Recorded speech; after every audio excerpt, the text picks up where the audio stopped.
Hey, this is Reggie, and I wanted to um, continue to document my experience using Turo. We're going on about a month now with using Turo. So just to retrace my steps, if you haven't been following my videos, briefly retrace. So start off on Turo. I have a van, a Honda Odyssey, that's paid for. I'm in the Atlanta market, and instead of selling the van, I decided to put the van on Turo. So far I've done about 3 trips with the van, 3 or 4 trips with the van now. Everything's going pretty smooth. I decided to buy a Prius after doing some research on what goes well. So I figured, okay, I got the multi-passenger vehicle, which is great for Atlanta because there's a lot of people, transient people coming into town. We have an international airport, very busy city, and also we have the artsy types or the trendy millennials, and so that's why I was thinking, okay, Prius, something that's good on, or there's something that's good on gas. You want to rent a car, you don't have to worry about fuel charges, and that's cheap. Prius seems to be the way to go. So how's it been going for me so far? So this is the monthly update. So far, okay. I'm not gonna talk about. We know things are going good, but let's talk about some of the stuff that may not be going so well. Uh, we've had our first accident. The Prius on its maiden voyage had got rear-ended. So the guy he had it for 3 days, and on his way to return the Prius to me, he got rear-ended. And so right now, what I'm doing is the bulk of my business, my bookings, has been coming from airport deliveries and pickups. And so what I've been doing is taking MARTA, which is our transit here. So I'm about an hour away from the airport. So I get a ride. I either drive a car and leave it at the station called Dorville Station, where they have free parking rides, so you can park there. And then I take the train down to the airport, get the car, come home, and then when my wife, she gets off of work at 4:30, she'll take me to Dorville Station and get my. So that's a lot, right? So I'm just a little sweat equity trying to figure it out until we get this thing automated. Um, so that's the process so far. And I think it's really good as far as the airport pickups. I go to the rideshare area because Atlanta is very busy, and so you can't just going to the airport. Normally you just drop people off and it's quick. You gotta drop, get your bags out, go, because it's an assembly line and it's traffic and it's cops there to get you moving along. But there's a rideshare area underneath there. It's a rideshare area with Uber and stuff like that, and Lyft picks people up. And so you can go to that rideshare area. It's a lot more calmer. And so I've been doing that. I've been delivering there and dropping off, go right into this, and then the MARTA train goes right into the airport, which is awesome. So take the MARTA right back home. So back to this accident.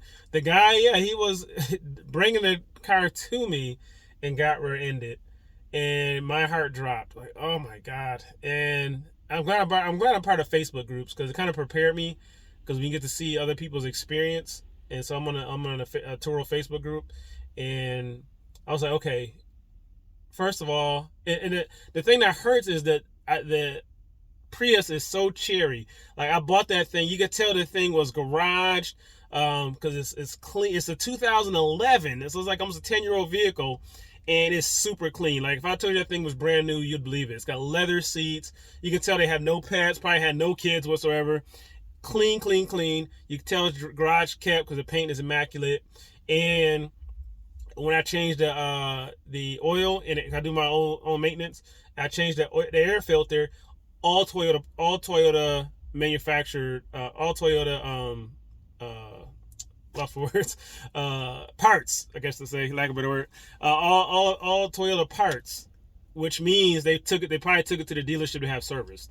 So they really took care of that car. So to hear it got rear-ended, I was like, oh man, like, you're not supposed to have an attachment to these vehicles, but I was like, man, this thing is such good condition. I almost didn't want to rent it out because it was so nice. But anyway, so the guy handled it. The police came. He got a police report. So the guy handled it really easy. He said, hey, we're almost done here. So it took him an extra 30 minutes. I was more concerned about the guy missing his flight. And plus, I was conscious of not. So with this accident, I was very conscious of not being insensitive. Like, hey, how's the car? Like, it's like, hey, is everybody okay? And we were texting through the app too, so everything's done through the app, so it's documented. And he's like, yeah, we're fine, And so he gets there and he pops the hatch, gets his luggage out, and the hatch wouldn't close back because it's completely dented. So, yeah. So I don't know what to do. So I was thinking. So number one, so these were my options. This is what I'm gonna do. I'm gonna do a separate video on the insurance thing. So this will be a whole hour long. So, click my page and look for the insurance Turo insurance or accident. We got an accident. They'll say something. The headline will say something about an accident. So I'll go into detail about that. So this is just a summary video. So yeah, she got an accident, and so that's getting taken care of. And so I got my first accident, and I also had my first cancellation. So I had a guy, and I go on my way because I got a guy that this happened today. He booked this thing a month ago, my van, and he says his wife's birthday. They're coming in from DC, so he booked it, and then at 3 a.m. canceled. And it sounded legit because the guy said we got to cancel our trip because of weather. Sorry, but for any inconvenience. The fact he said that, he got my respect. And so he canceled, and Turo is paying me a $45 fee for the canceling, so that's great. The downside is because it was airport pickup. Yesterday, I had my wife follow me to the train station to leave my vehicles. That way, today when I was supposed to deliver it this morning to him, I'd have took the train back and got my car and drove home. And so now I still have to do that. So there's a cost of time, and I got to pay, I think, like $8 for the parking. But the $45 helps. I mean, it doesn't replace my time, the value of my time, but at least financially, I'm covered. But here's the blessing and the thing about Turo. Turo instantly replaced the booking. So I got a video about that too. So check the videos out about a cancellation and how great Turo is, man. Because this person pulled up in my driveway. It was a pickup. I was like, can I help you? And she booked it. And I'm looking at the app like, oh, okay, here you go. The van's ready. So it was nice. That was nice. So Turo will be on it. So good so far. It takes a lot of management. Right now with Turo, I would say in summary, it requires a lot of sweat equity up front. It's like running any other business. So if you do Turo, you got to have a mind for business. Because I see on the Facebook groups a lot of people looking at trackers and why is my car in Tennessee? Or why, dude, you can't have, they're renting your car. They can do whatever the hell they want to do. And so, so you got to have a mind for business. People complain about the fees.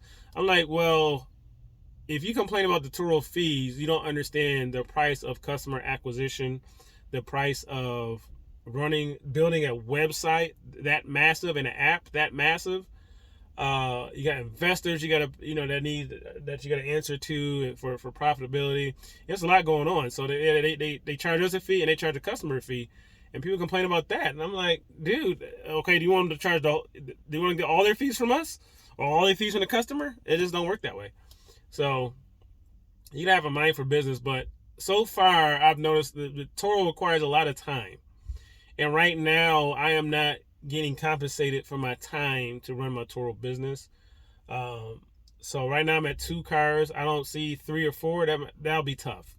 Because unless you have an automated system in place where you got either you're close to somewhere you can park your car and people can pick it up, or if you got a lot of cash cars, you can get away with it. Because if they sit, it's not, you're not slave to a payment every month. However, you do lose, speaking of, financially, you lose interest on your money, right? So if you put $6,000 in a car that's depreciating every year, every day, every mile, and it's not moving, not making money, you kind of lose out on that. So, the van, I was talking about, the van, I could probably get, it's a 2012, and I could probably sell it for between 10 and 11,000. And I'm like, to me, it's risky. I'm like, man, this thing is totaled. If the engine blows or something like that, I'm gonna lose a lot of money. So I feel like, because I almost feel like, because I trade stocks. So I'm like, okay, I can put that same money in the market and make 10% a month off of it, on the minimum. and it doesn't, unless I lose, it doesn't depreciate, So it's a lot to think about. So anyway, this is my update. Sorry for the ramble. On Turo, if you have any questions, feel free to let me know. I'm gonna post those videos soon about my insurance claim. I'm still going through that process on the accident and cancellations, and how wonderful Turo is, and how great I'll call them a business partner. A business partner are. And again, if you complain about the fees, Turo is underfeeing us. They're underfeeing us. And I'll probably do a video on that too, man. So this is Reggie, and thank you for following our journey. Don't forget to like and subscribe to the page. See you later.